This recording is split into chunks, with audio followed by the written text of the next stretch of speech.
Ini adalah sumber daya dunia.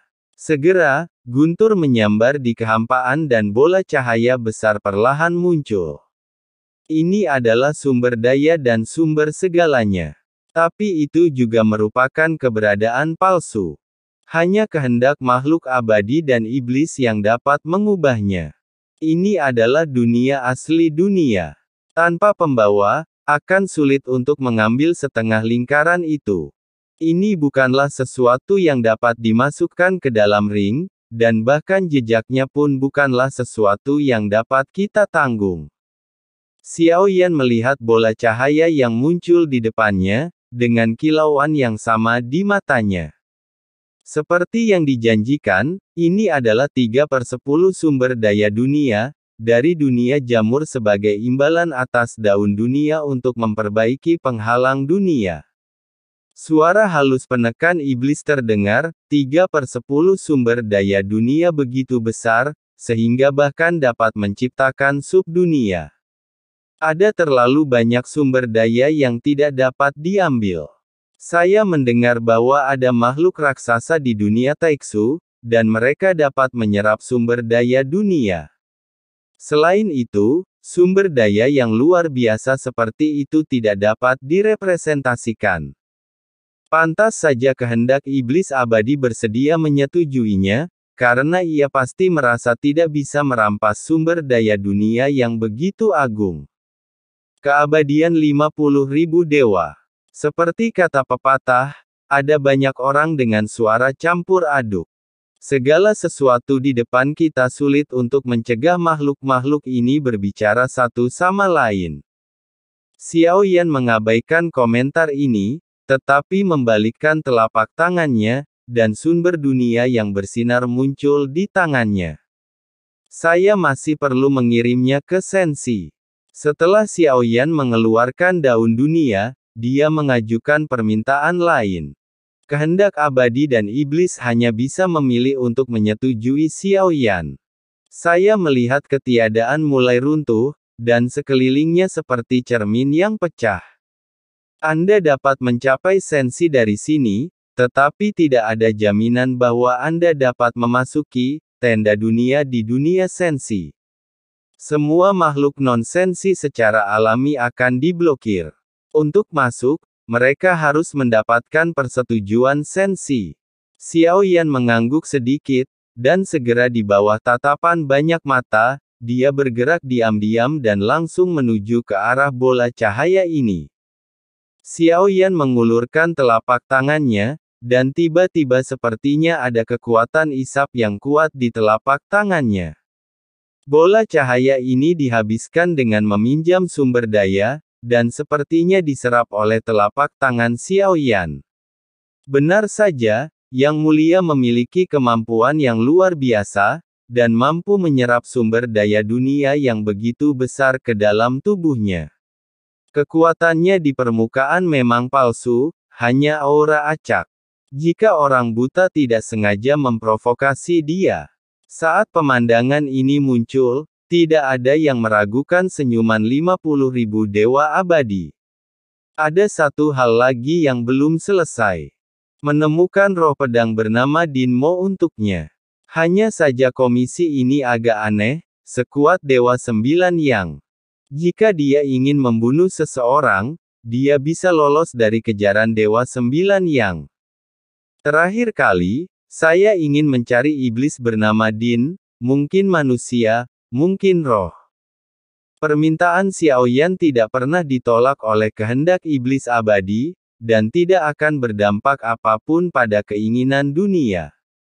Saat dia memilih untuk bekerja sama dengan Xiao Yan, dia sudah memiliki hubungan dengan Xiao Yan. Kehendak iblis abadi ingin berteman baik dengan Xiao Yan, dan pada saat yang sama, ia juga ingin membangun hubungan antara sensi dan dunia kuno iblis abadi. Dibandingkan dengan staf yang memperbaiki dunia, keinginan abadi dan iblis masih tidak bermoral saat membantu Xiao Yan. Dia berharap dia dan sensi dapat saling mengandalkan di masa depan. Setelah Xiao Yan selesai berbicara, retakan dengan cepat muncul di Su Wuzong, dan berbagai sosok segera muncul.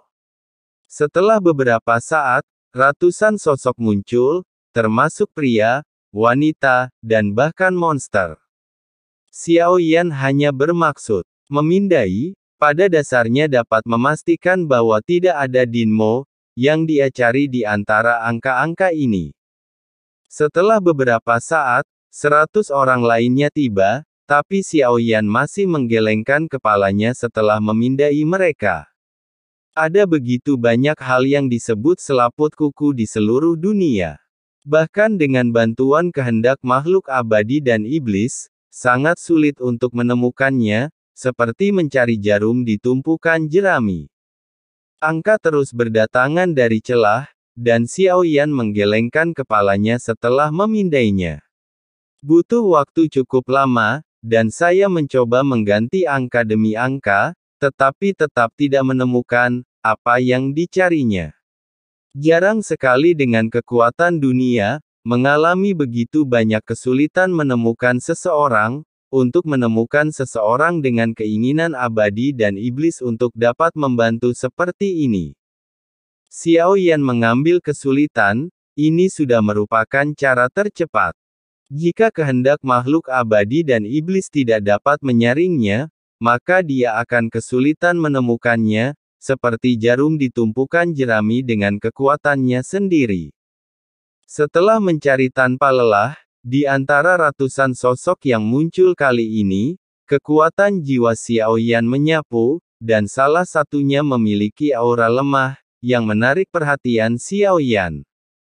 Saat dia ditatap oleh Xiao Yan, dia sepertinya menyadari sesuatu, dan segera menggerakkan tubuhnya dan berubah menjadi aliran cahaya. Melihat hal tersebut, Xiao Yan mengeluarkan pedang, yang diberikan kepada Xiao Yan oleh Tuo Shi, keduanya dari Suyu. Saat pedang ini muncul dari Suyu, Xiao Yan bahkan tidak perlu mengendalikannya.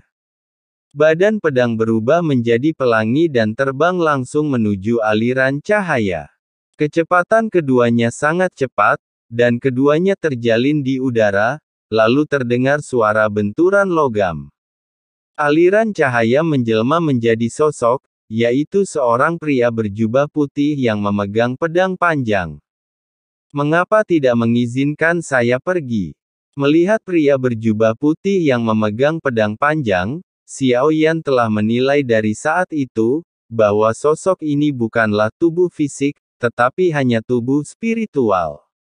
Tanpa bantuan kemauan para makhluk abadi dan iblis, memang tidak mudah menemukan tubuh roh, di alam luas makhluk abadi dan iblis.